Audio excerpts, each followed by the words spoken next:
और इस वक्त एक बड़ी खबर आ रही है और वो बड़ी खबर ये है कि देश के 40 से ज़्यादा पत्रकारों के फ़ोन हैक किए गए थे 2019 के आसपास। और इस सब के पीछे पेगासस सॉफ्टवेयर, पेगासस स्पाईवेयर जो है उससे जासूसी होने की पुष्टि हुई है। द वायर जो वेबसाइट है उसने ये खबर ब्रेक की है अभी कि 40 से अधिक भारतीय पत्रकारों को निशाना बनाया गया, उनके फ़ोन्स को एक तरह से हैक किया गया, उनके अंदर जो जानकारी थी उसे जानने के लिए उनकी चैट्स, उनके मोबाइल फ़ोन के वीडियोस और जो एसएमएस वगैरह हैं, व्हाट्सएप चैट्स हैं, उस सब पर निगाह डाली गई इस स्पाईवेयर के ज़रिए जो एक इजरायली कंपनी एनएसओ का स्पाईवेयर है। और आपको बता दें कुछ समय पहले भी ये एक रिपोर्ट आई थी कि 12 से ज़्यादा लेखकों, सामाजिक कार्यकर्ताओं, मानवाधिकार कार्यकर्ताओं के फ़ोन हैक किए गए थे इसी स्पाईवेयर के ज़रिए। और अभी उसी स्पाईवेयर से और किन लोगों के फ़ोन हैक हुए हैं उसमें सामने आया है कि इसमें 40 से ज़्यादा पत्रकार हैं, जिनमें 2 संस्थापक संपादक हैं द वायर के, एम.के. वेणु और सिद्धार्थ वरदराजन। इसके अलावा कई और भी पत्रकार हैं जिनके फ़ोन को निशाना बनाया गया, एक तरह से हैक किया गया।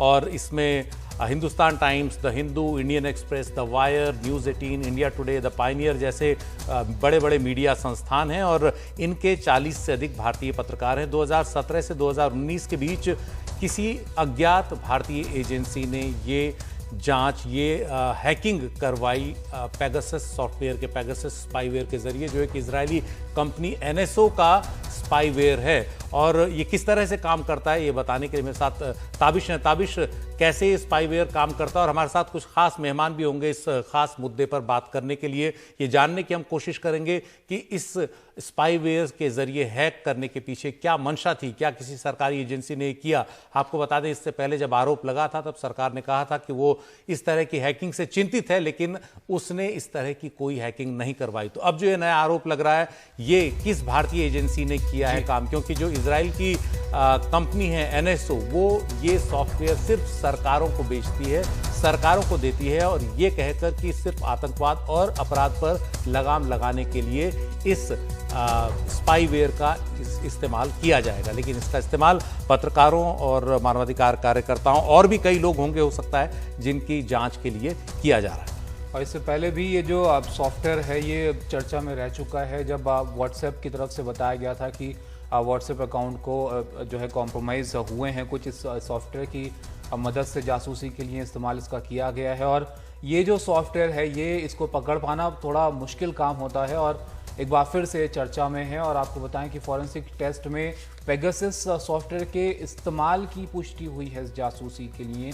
और इसके निशाने पर, जैसे कि सुशील जी बता रहे थे, भारतीय पत्रकार कई जो हैं वो रहे जिनकी जासूसी कहीं ना कहीं इस सॉफ्टवेयर की मदद से की गई। और जैसे कि अब तक आप जानते हैं कि इजराइल के एनएसओ ग्रुप है जिसका ये पेगासस सॉफ्टवेयर है, और क्योंकि इसका इस्तेमाल कैसे किया गया ये एक सवाल पहले भी उठा था, क्योंकि कंपनी की तरफ से जब पिछली बार ये नाम सामने आया था तो बताया गया कि ये जो है आमतौर पर इस्तेमाल के लिए उपलब्ध नहीं होता है, सॉफ्टवेयर ऐसा है और काफ़ी महंगा सॉफ्टवेयर है। तो अब फिर से ये चर्चा में यहाँ पर आया है। और 2017 से 19 के बीच जो ये पत्रकार हैं इन पर निगरानी की गई, जिनके नाम यहाँ पर सामने आ रहे हैं।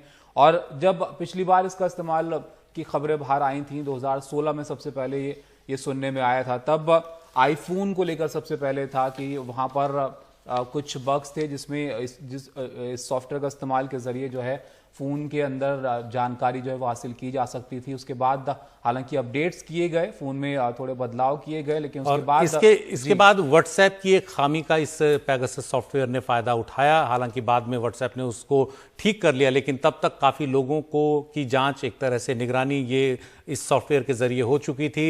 ये बताया गया कि इस सॉफ्टवेयर के, इस स्पाईवेयर के ज़रिए एक मिस्ड वीडियो कॉल जाती है जिसकी भी जांच या निगरानी की जानी है, और उसके बाद ये उसमें इंस्टॉल हो जाता है स्पाईवेयर, और उसके बाद उसका पूरा फ़ोन का डेटा जो कंट्रोलर है उसके हाथ में होता है, और वो जो सॉफ्टवेयर है वो मिस्ड वीडियो कॉल की सबूत भी वहाँ से मिटा देता है। और यहाँ तक कि वो फ़ोन के माइक्रोफोन और वीडियो को भी ऑन कर सकता है, उसके सारे एसएमएस, चैट वगैरह पढ़ सकता है। तो अब ये चिंता की बात है, जिन बड़े संस्थानों के पत्रकारों के नाम इसमें आए हैं उनमें हमने बताया एम.के. वेणु और सिद्धार्थ वरदराजन हैं। इसके अलावा हिंदुस्तान टाइम्स के संपादक हैं एक शिशिर गुप्ता, इसके अलावा रोहिणी सिंह हैं, द वायर से जुड़ी हुई पत्रकार हैं। सुशांत सिंह हैं, इंडियन एक्सप्रेस में डिप्टी एडिटर हैं, उन्हें भी निशाना बनाया गया है। इसके अलावा जो है इसमें कई सारे और जो जर्नलिस्ट हैं जो अखबारों में नहीं अलग अलग जगहों पर भी काम करते हैं, उन सबको भी इसमें निशाना बनाया गया है। जैसे और इनमें अधिकतर पत्रकार जो हैं वो राष्ट्रीय राजधानी दिल्ली के हैं, यानी यहाँ के संस्थानों से जुड़े हुए हैं। आपको और कुछ नाम बताते हैं, जैसे रक्षा संवाददाता राहुल सिंह हैं, कार्यकारी संपादक हैं शिशिर गुप्ता जो हिंदुस्तान टाइम्स में हैं, हिंदुस्तान टाइम्स के संपादकीय पेज के संपादक और पूर्व ब्यूरो चीफ प्रशांत झा हैं। रक्षा संवाददाता राहुल सिंह हैं, कांग्रेस कवर करने वाले पूर्व राजनीतिक संवाददाता औरंगजेब नक्शबंदी हैं। इसी समूह के अखबार मिंट के एक रिपोर्टर जो हैं ये इसमें शामिल हैं। इसके अलावा कई और नाम अब सामने आ रहे हैं धीरे धीरे इसमें।